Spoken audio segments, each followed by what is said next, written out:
Hello and welcome to episode number 41 of the Golf Front Podcast. My name is Brett Bevilacqua. I'm a realtor with Carolina Property Sales in Southern Pines, North Carolina.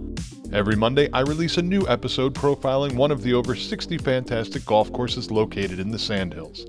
This is the place to live if you live to play golf. This week's podcast, Pinehurst No.7. Opened in 1986 and then redesigned in 2002 by famed architect Rees Jones, son of legendary golf course designer Robert Trent Jones, Pinehurst No.7 throws everything at you and then some. Rees Jones also designed Thousand Oaks Golf Club, Black Lake Golf Club, Talamore from episode 4, and redesigned Bethpage Black as well as episode number 9's Duke University Golf Club, among many others. No.7 is not on the main resort property, but is just a couple of miles away. Like all Pinehurst courses, it is in excellent shape, and like every course with the exception of number 9, it features Champion Bermuda on the greens. One thing I've noticed about Rees Jones designs is they feel like one architect designed the front and another designed the back. To me, the front feels pedestrian and the back feels like classic Pinehurst.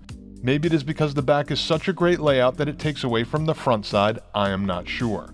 One thing I do know is if holes 1 through 11 were more like 12 through 18, Pinehurst No.7 would be my favorite course at the resort.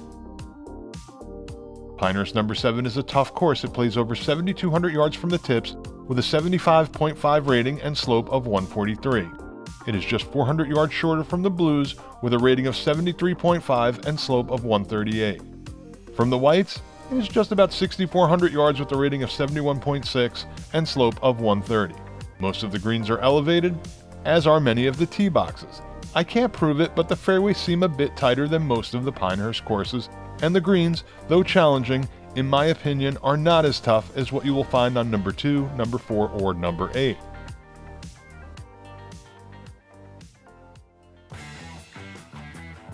The first hole is a short par 5 that turns right then left. To get there in 2, you will need to favor the right side of the fairway, though going left will kick you back into the fairway. The green is protected by a bunker up front and to the left. The green is almost two-tiered with the higher side being on the right. Missing this shallow but wide green right will make this easy par 5 a bogey or worse. The second is a long par 4 that plays uphill, making it feel even longer.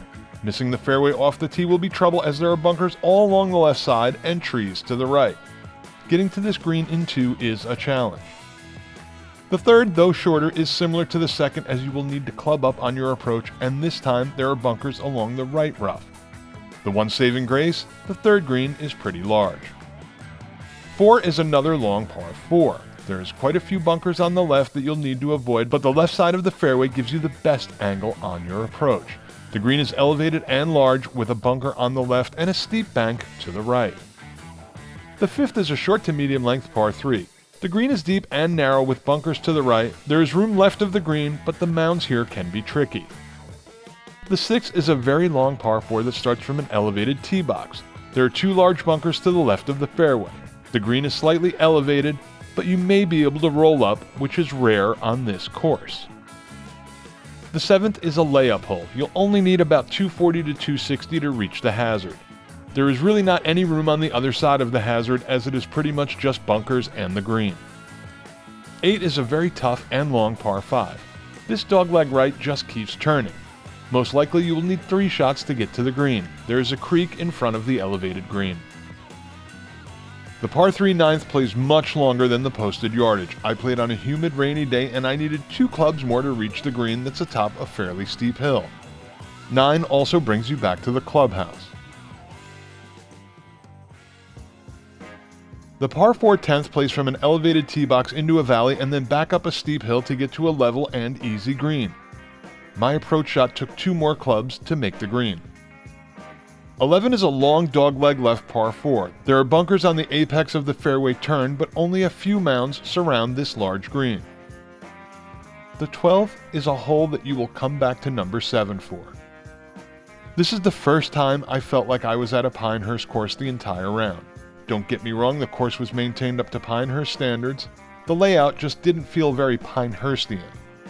12 is an average length par 5 that has a pretty severe dogleg left.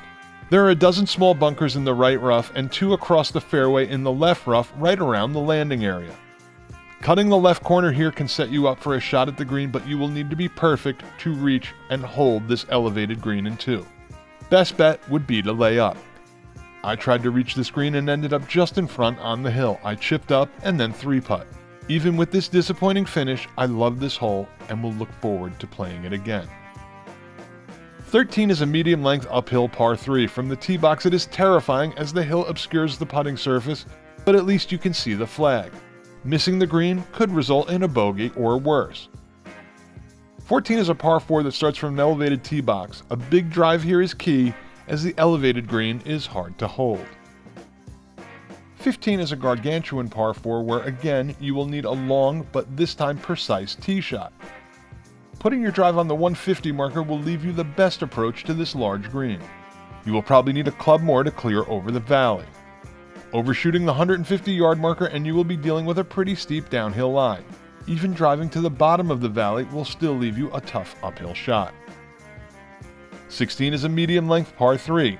There is a bunch of trouble to the right of this back-to-front sloped green. 17 is a long and very tough downhill par 4. The fairway runs downhill to a waste area that is just about 100 yards in front of the green. The green is wide but shallow with a valley in the middle running front to back. Number 7 brings you back home with a long but downhill par 5. The fairway is very tight and there are bunkers on both sides that are easy to find. If that's not enough, there is a pond just a few paces behind the 18th green.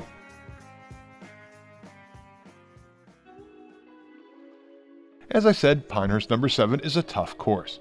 I found myself using long irons and fairway woods constantly even though I played from the white tees to make up for the wet and rainy conditions. The greens were perfect and I rarely had a bad lie in the fairway. Probably the best attribute of number 7, it feels like it gets the least play. We played in 3.5 hours, stopping for heavy rain 3 times. Greens fees range from $190 to $285 depending on time of year, and in my opinion, it is well worth it. If you are planning to move here, I can walk you through all the steps to become a member, and it is one of the best bargains in the country. For more information about golf, vacation packages, or memberships, check out their website at pinehurst.com or call them at 844-330-1669. When it comes to golf front property, I think you would be hard-pressed to do better than the Fairwoods at number 7. There are some very beautiful homes on this course, especially on the 12th hole. If you are looking in Pinehurst or anywhere else in the Sandhills, give me a call or text at 845-365-3665 or send me an email to brett@hmpfilms.com and I will show you all the area has to offer. Once again, I'm Brett Bevilacqua with Carolina Property Sales. Next week, we are off to Carolina Lakes.